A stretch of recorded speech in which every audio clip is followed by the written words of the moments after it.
Master, General Grievous's ship is directly ahead. The one crawling with vulture droids. At the beginning of Episode 3, the Jedis are kind of flying through in their starfighters, and they're looking for the Separatist cruiser. There was a concept sketch that Joe Johnston had done. It looked a lot like a whale to me, kind of like a whale with baleen in its mouth. I didn't think it was particularly graceful, but it was really interesting. And so did a concept model of that was probably about 8 inches long. And then I started making one on my own that was more kind of in the direction that we went. George talked about wanting to, he needed this hangar. He needed for the Jedis to fly into this hangar, and they had to be able to skid to a stop. And one of the things that popped in my head was a James Bond film where he flies through a hangar in this small jet. And I always thought that was such a cool idea. And I thought, well, why not do the hangar through the sides? So worst case, you would skid out the other side of it. And I proposed that to George, and he liked that idea. So that got incorporated into it. And then he liked the idea of the tower. The tower at the back has one of the rooms where they actually have one of the big fights in the film. You won't get away this time, Dooku.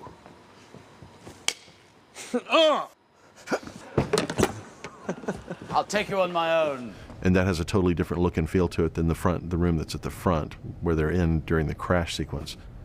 And so you'd have these really different looks to it and these really different views from the window. So George liked that. But then we also kind of went in this other direction where we put this more like bird beak type front on it. And we refined the antenna with that structure on top of it. So there were a number of people involved in playing with that part of it. And then I built another concept model of that that's probably about 13 inches long. And that incorporated all the details that theoretically we wound up with in the end.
The Arc 170 we see in the opening space battle, and that they're sort of flying with Obi-Wan and Anakin and their starfighters, providing cover for them, and you see a number of these guys get destroyed.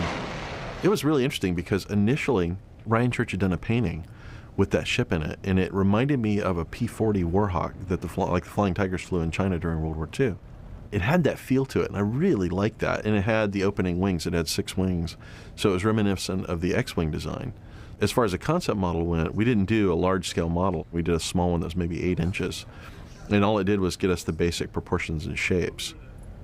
A lot of times when you're making things for films, you know, in reality, usually form follows function. I mean, when you build an airplane, it looks like it looks because it has to. You've got to have all these various things on it for it to work, and you put a skin on it, and that's what it winds up looking like. For a lot of these vehicles and things, there is no working part of it. So you want to think about the mechanics, or at least be able to justify the engineering aspects of why does it look like this? Why is the back end this big? Well, it's because the power plant's in here, and this is here. And this is one of those ships where I bought the design. I thought it was really well executed, well proportioned, and it was very reminiscent of that World War II airplane feel. Set his foils in attack position.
We see the Jedi Starfighter right at the beginning, where we come roaring down on top of the Republic cruiser.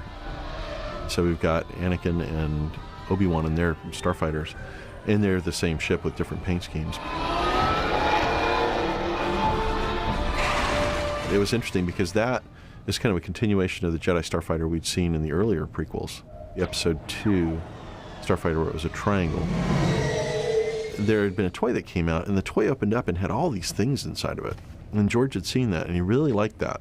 And so he started off there with the triangular ship. Then we started kind of moving in this direction where it's this more kind of an egg-shaped cockpit. It's got sort of a TIE fighter window at the front of it. It's got the wings that pop up, which are sort of like the TIE fighter. They've got a material on the inside of them, which isn't the same as the TIE fighter, but it's the same idea, that it's some kind of a solar collector or something like that. So we're definitely trying to sort of connect the TIE fighter to the Jedi Starfighter. I made a small model about 5 inches long, brought it in, showed it to George, and he really liked it. But then he proceeded to draw all over it with changes, which that was great. You know, it sort of gave me some real specific things to do. It actually went up with the cockpit being more elongated, ultimately, in the production version of it. And we also had to add R2-D2 into it late in the game. And it was a cheat, because if you stick all of R2-D2 through the wing of the ship, there's a lot of R2-D2 hanging out of the bottom of it. So it's kind of a cheat. It visually looks like he could fit in there, but there really is no way he could.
Boga's the giant lizard that Obi-Wan rides, and sort of his steed that he, rides into battle on. You need to be this noble, powerful animal that could manage this sinkhole terrain on Utapau. It started that there was a possibility of there being all sorts of giant lizards that were ridden We actually did a series of both in drawing and sculptures of different lizard shapes and types of lizards and how they might manage the terrain, and the idea of the sort of gecko pads that could stick to the walls and the surfaces so they could climb better. And then even there's some lizards that can glide. They extend either their skin flaps and rib cages and things so they can glide. At some point, George decided it should have feathers, which was great with all the theories about feathered dinosaurs, and there's a connection there. So it all made sense, and the expressive qualities of feathers, it's kind of like the mammal's mane or something. Anything that can move gives expression to the creature. We're all in denial that Boga dies.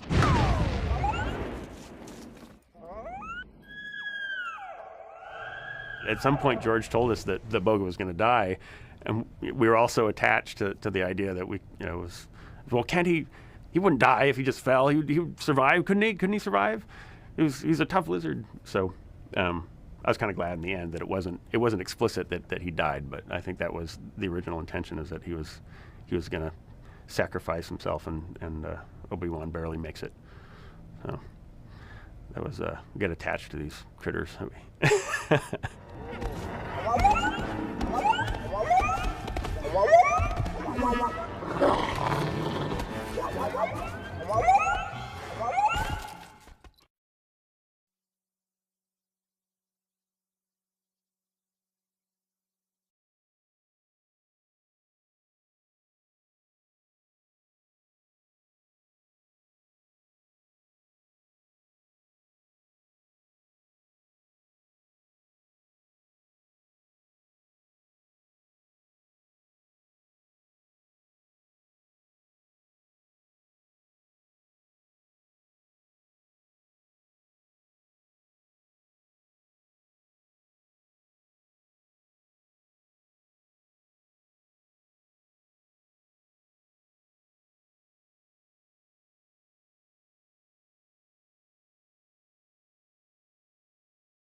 Another aspect of the maquettes that I did was the Utapau sinkhole, which was a really neat, actually, planet. Making something that was off of, I think it was Eric Tiemann's artwork. It was just beautiful.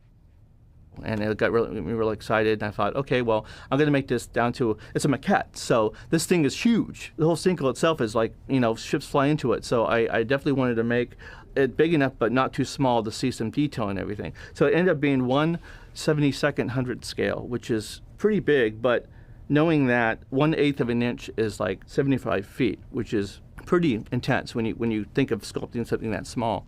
I had to just initiate little areas of the sculpture, kind of just painted it like a off-white color to let George know that each was a platform inside the sinkhole, to let him know this is where these little architectural areas are. During the meeting, when we walked in and he saw it, he goes, "Oh, this is great." And then when he was explaining how the ships fly in, he went with his finger. He went, and ships fly in like this, then go around. And it was neat to see him being able to use this maquette I did as a demonstration tool for, the rest of the artists. Okay, we'll start this day off well. All right. After it was all done, he stamped it with a Fabuloso, which was a great stamp of approval of a sculpt that he really loves. And it's one of those things where, for me, it was such an honor to get, stamped on the first day.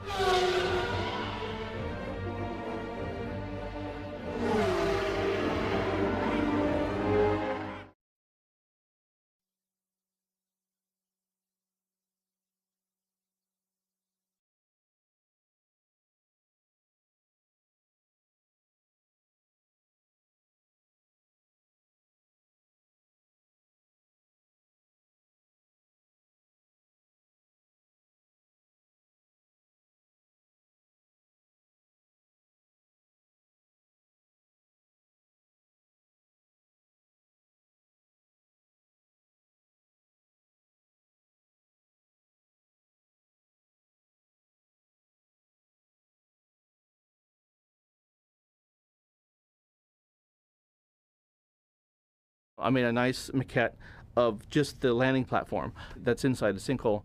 George wanted us to look at some other kind of things that were done before, but have originality to it, that has a mixture to, hard edge kind of architecture to soft and organic, and it was something that was made against like rock. He wanted to make sure it was something that was capable of working and also, very advanced, that would actually work in this system and on this planet. So making something bigger on the landing platform was really actually a pleasure, because doing something that's a little bigger scale, you could put more detail into it. So I had little antennas on the edge of this thing. The sides in the corner had some kind of bone structure look that was actually made it more of really a character into this environment. That's great. Muy bien. And it almost looked like a kind of a spider. It was like a spider that was holding himself up onto this platform, which was really neat, because it had a lot of interesting, like, arachnic type character to it. That was, when you see it, you're like, oh, interesting. Is that going to eat you alive when you land on it?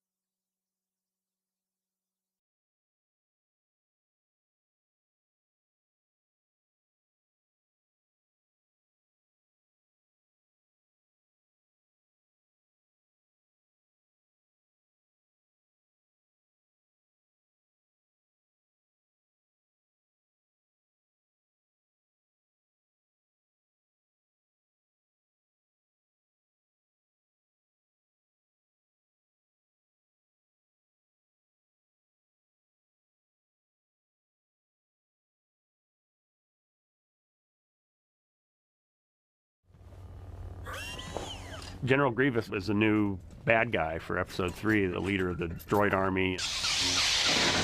The earliest designs for Grievous as this mask had sort of robotic eyes, but George wanted it to be very clear that he's a cyborg, so he's underneath all the robotic stuff is a living creature. It wasn't just a machine brain sort of motivating this character. The idea was that even though he's mostly robotic, he wanted to distinguish himself from other droids, basically other robots. And he's got this vanity that he's a proud military leader. For establishing the shapes of the head was mostly proportions and things that all direct towards something dangerous and sort of menacing, like a scorpion tail. The articulation of a scorpion tail is kind of built into the back of his head, and the sort of long, drawn, skull-like mask in the first place. Basically just refining those shapes so that it's menacing and beautiful at the same time. At some point, George brought up the element that Grievous's heart and his sort of innards were all encased in his chest cavity, and in one of the versions of the full body, I had a clear cavity that I filled with jelly beans just to kind of indicate the guts. And it was just sort of an impulsive thing, but it was like the candy dispenser version of Grievous.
The Utapounds, there was some discussion as to whether they would be CG characters or actors. George always was planning on them being very tall and being very thin, and I think that was perhaps why initially there was some thought that they would be CG, because to get very tall, very thin, very interesting actors is difficult. And I mean, Bruce is fantastically interesting, his body, his capacity as an actor. He's a really good actor, but his whole the whole physical aspect of him is fantastic and was absolutely perfect, I felt. The Urapounds I see as a sort of a mysterious, often their faces are slightly hidden. The colours are sort of very dark, muted earth tones, so browns, ochres, deep but very soft grey greens. The sort of decorative metal pieces attached to their costumes. There's sort of a mixture of some Aztec design and some sort of 1920s design. And we actually changed the whole range of colours for them. They had originally been all very dark burning red. Those creatures at one point were coming from a different planet, and they moved to being creatures in Utapau. We are being held hostage. They are watching us. I understand. 10th level. Thousands of battle droids.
The Mustafar maquette that I built ended up being 1/4800 scale. It was a partial concept of what this environment should look like, which was kind of neat because after it was all done, I went on to ILM and I worked on the bigger scale. I was like, okay, this looks familiar. It was actually neat to be able to do one kind of environment that was flat but had a lot of different variations of detail into it. I mean, you had these areas that were horizontal and vertical. The ground was like almost like an earthquake happened. It was all different kind of shapes and stuff happening. When I did the rocks, I just kind of like had this mindset of sculpting. I have it, okay, we want to have it chiseled look to some areas, have it real menacing and evil because it's Mustafar, you know.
recreating things that you saw in the original 3 movies is really quite difficult, such as Darth Vader, Anakin. At the end of Return of the Jedi, when his helmet comes off and we see what he looks like, we've had to kind of do the earlier version of that. It was very confusing because to look at it, I didn't really think that it looked like he was burned. He had a kind of big gash down one side of his face and a gash on the top of his head, but no real burns as far as I could see. So to talk to George about that was really the only way we had of finding out what exactly was going on there. The only thing that we disagreed over were his eyebrows, actually. He has these big kind of bushy black eyebrows, and I said, you know, I don't think he'd really have those at the end of the fire. I think, in fact, that would be the first thing to burn off. So we decided that those were gone, and we lost those. Every time we put a makeup on, it's really the only time that that makeup can be used, because the pieces are very, very delicate. They're made of foam latex, and the edges are tissue thin, so that we can lose them into the skin. When the makeup is removed, the whole piece is destroyed, and it usually takes about a day to paint up one set of appliances to be stuck on the actor. We'll have like 10 faces ready, and they'll all be painted exactly the same. Every skin pore, every dot, every broken blood vessel, every single thing is all perfectly painted on there. And then when we stick it on, we know it's going to be exactly the same every single day. Mind that, will you? One of the very first things that George said was, how are we going to do a PG burn? Even if you stylize it a little bit, you still have to make it quite graphic in order to make it really look like a fresh burn, because when we see it, it's just happened, you know. I told you not to go surfing at night with a torch. So I went back to him and I said, look, how much can we get away with here, and how nasty can we make it? And he basically just said, do what you have to, and do, you know. So I'm amazed. I think this is some very dark imagery for a Star Wars film, and of course this is the darkest Star Wars film anyway, probably out of all of them.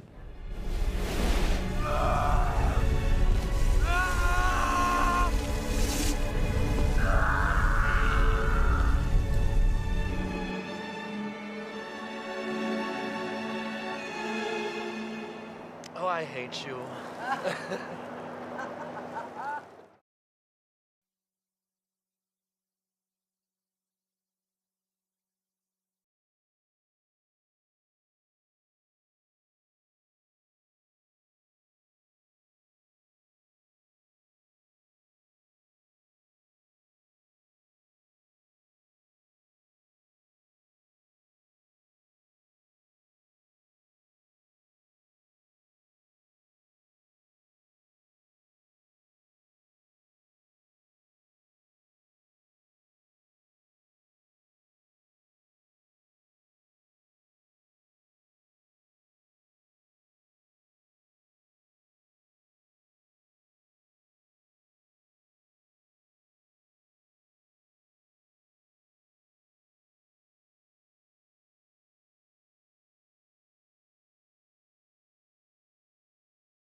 This model was made up at the ranch, sculpted up there by Danny Wagner, one of the model makers here.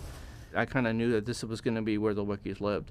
So I'm like, oh, this is going to be really cool. So I mean, I started with the basics of getting what size I would want. I knew I was like, I didn't want to do it that big. I wanted to do at least big enough so it would be pretty impressive. So I just carved it out of rigid foam like I did all the other ones, and then covered it with Y2 clay. This is a 6-scale tree of what we're going to make a 72nd model. And ultimately this will be 12 feet tall when it's done. I also remember trying to figure out what areas were what in the tree, which, I mean, I wasn't really told to do that, but I was like, well, this is a great opportunity for me to put more detail and actually try to maybe explain what's what on the tree. And doing that, it really helped me realize, okay, well, this area could be kind of maybe the military base or where the soldiers are, so have that constructed on a certain look to it and feel. And this could be more of where regular Wookiees live, so it could be not as military style, you know. Adding a lot of engine parts or the detail for the antennas or a lookout tower. And that actually was so neat because whenever anybody saw that model, they're like, oh, you got a really cool lookout tower. That's kind of like the one that was in the episode 4. So it was a neat kind of detail that captured the other film that people remember. And with doing that, I was like, okay, well, how do the Wookiees get there? Make little steps around an area. Stuff like that was all on the tree, and trying to work out the character of it was really a lot of fun.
These are some of the Felucia reference models. We made 16 of these models that were used as a guide for our computer graphics department to go from.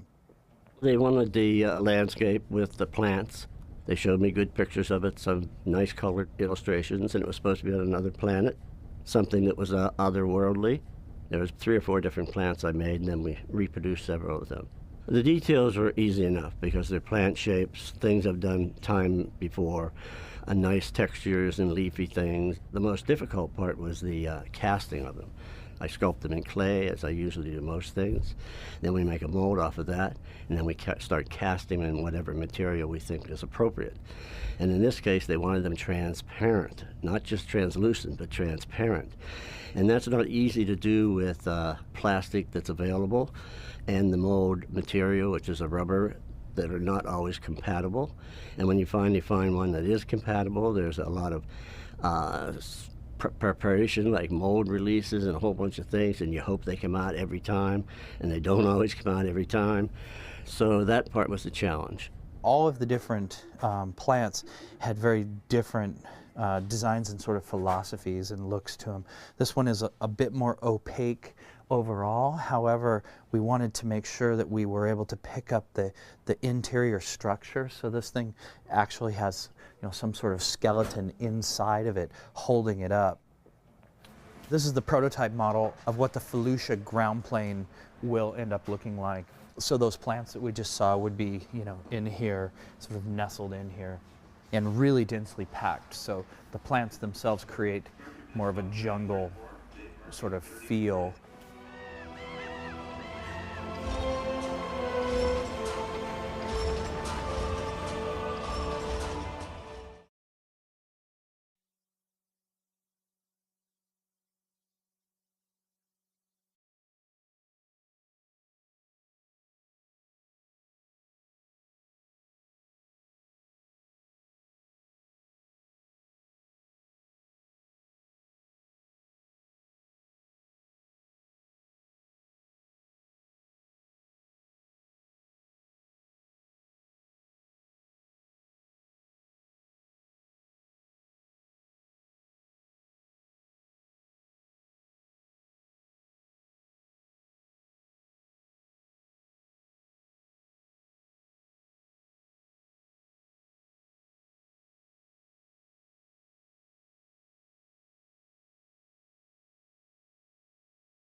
Goodbye, Tarful. Goodbye, Chewbacca. Miss you, I will. We've had to basically body cast every single actor who's playing all the Wookiees. So that means not only full body cast, but full head cast, hand cast, feet casts. And then we've had to produce fiberglass versions of those so that we can build up the muscles and the muscle structure, and then build all the hair suits and everything that's got to go on top of that, as well as the mechanical heads. I don't think anybody's ever attempted to do this many mechanical masks on screen before. You know, this is quite a big thing. And they're basically being built exactly the same as the original Chewie, so the actors have control of their own mouths. So when they open their jaws, the lips move, and the eyes are theirs. You know, so that you're basically looking into the eyes of the actors who are inside the Wookiees. If you look on the original, the only reason that Chewie's mouth was never shut, because in the lips there were reverse magnets. So his mouth never actually closes because which compensates the jaw as it opens and closes. We had the original mask here, but the face was covered in fur. It's covered in like an inch of fur or more over the great majority of it. It's quite difficult to kind of gauge, how to sculpt a Wookiee without actually the fur. I found a couple of very, very rare pictures. And it gave us some idea of what it looks like. And of course, Chewbacca has to look like Chewbacca. I mean, there's no doubt about it. And we're still adding loads of extra hair, combing it and curling the hair and trying to get everything as perfect as we can, so that when we see him, there can be no doubt, because there's going to be a lot of other Wookiees about. We don't want anybody to have any doubt which one is Chewbacca. And then the only thing we need you to tell us is if the inside is really comfortable. Seeing Peter Mayhew come in and dress up in pretty much his original costume, it's the one that we built, was absolutely magical, and Peter's a wonderful person anyway, and very, very easy to work with, and he really wanted to go back into the suit, and a lot of people who go in these suits, once they're finished, they don't ever want to go in a suit ever again, but Peter really enjoys the process, and he is Chewbacca, he kind of is Chewbacca without the suit and the makeup, actually, just the way he moves, and he's got, he's got long hair down to here, and he's sort of, you can see the silhouette. If you squint your eyes a bit, you can still see Chewbacca standing there, And of course, the droids are done in this workshop as well, and R2-D2 trundled on and met him, and he was really pleased to see R2-D2. It was a fantastic moment, fanboy moment.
When I did episode 1, I thought, oh, maybe I'll get to make Darth Vader on episode 1.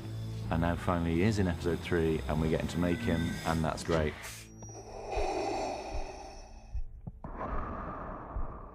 We have a mold we've taken off the original Darth Vader helmet. As we looked at the original helmet, we've noticed it's totally asymmetrical. So what we've done is we've chosen the side that we liked, we've taken a mold of that, and we've then cast that into 20 or 30 individual pieces, 10 mil deep.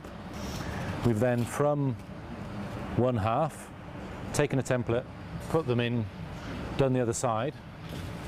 So we know that we're symmetrical. So that's Darth Vader's helmet as a contour map. Then Tim, who over here,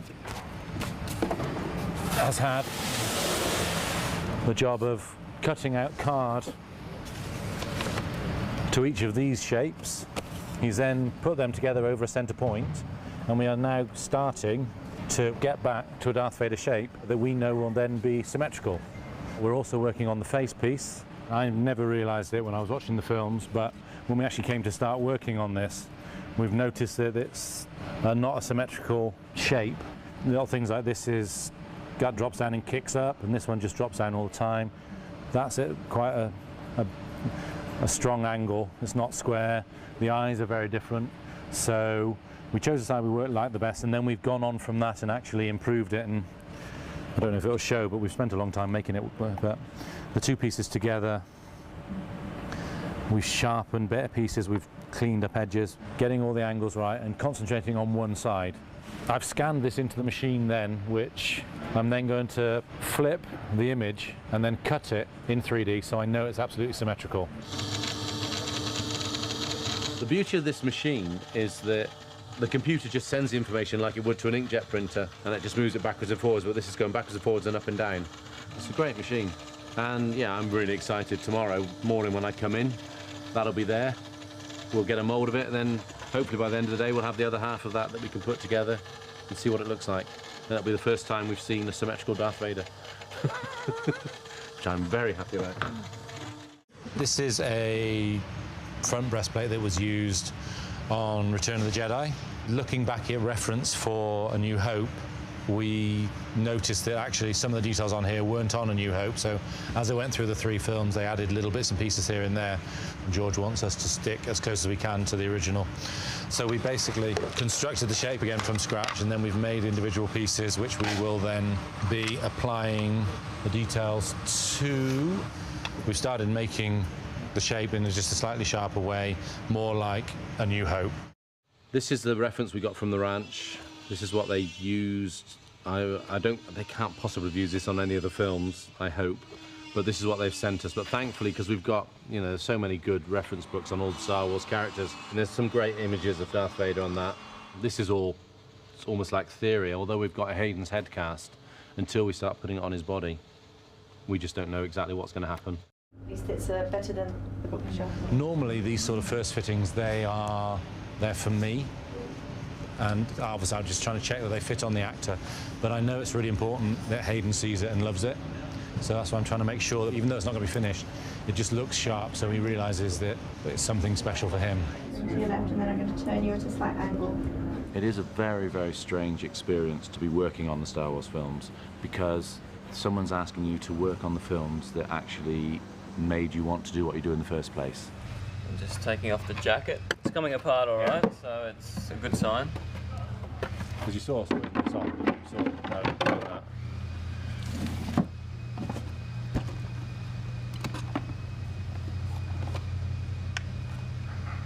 So it's all the hard bits removed.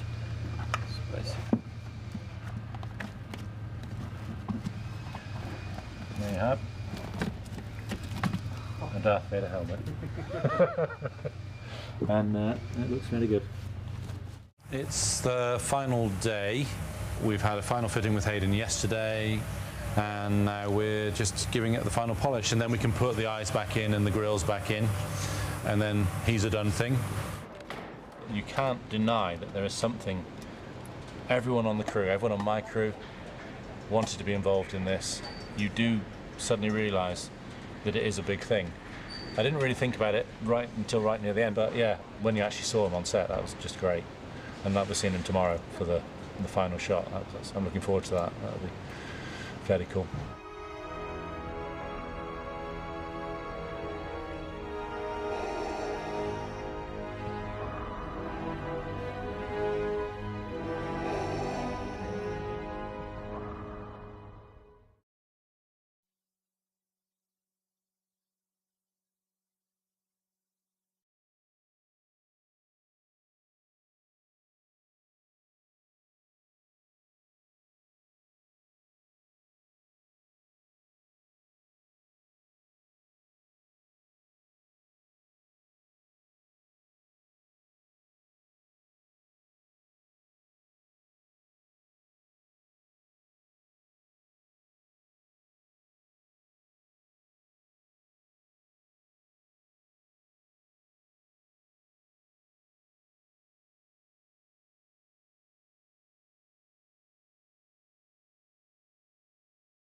The officers for episode 3, that was another fabric that Trish sourced all over the world, and it took 4 or 5 months to have made this fabric to mirror the episode 4 officer costumes, because those costumes were made in the 70s, and it was very difficult to find something that was at least similar.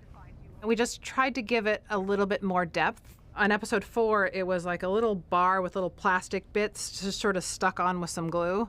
And then, this one is a little bit more thought out, and it's very reminiscent of it. But at one point we thought about, changing the jacket up so it closed on the other side. And then we thought, let's not mess with it. Let's just kind of leave it the way it is and bring it a little bit, fresher look.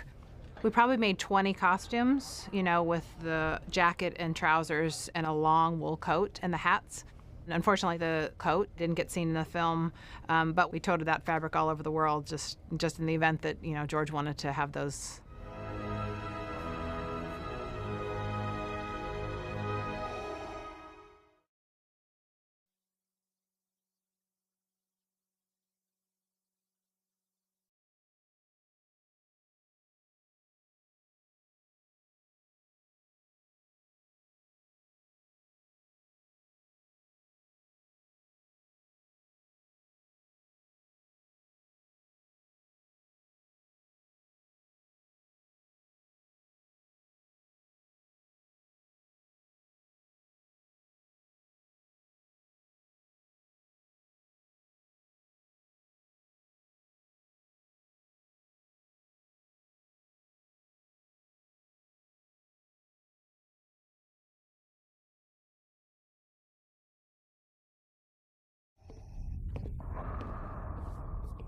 The officers for episode 3, that was another fabric that Trish sourced all over the world, and it took 4 or 5 months to have made this fabric to mirror the episode 4 officer costumes, because those costumes were made in the 70s, and it was very difficult to find something that was at least similar. We just tried to give it a little bit more depth. On episode 4, it was like a little bar with little plastic bits just sort of stuck on with some glue. And then, this one is a little bit more thought out, and it's very reminiscent of it. But at one point we thought about, changing the jacket up so it closed on the other side. And then we thought, let's not mess with it. Let's just kind of leave it the way it is and bring it a little bit, fresher look. We probably made 20 costumes, with the jacket and trousers and a long wool coat and the hats. Unfortunately, the coat didn't get seen in the film, but we toted that fabric all over the world just in the event that, George wanted to have those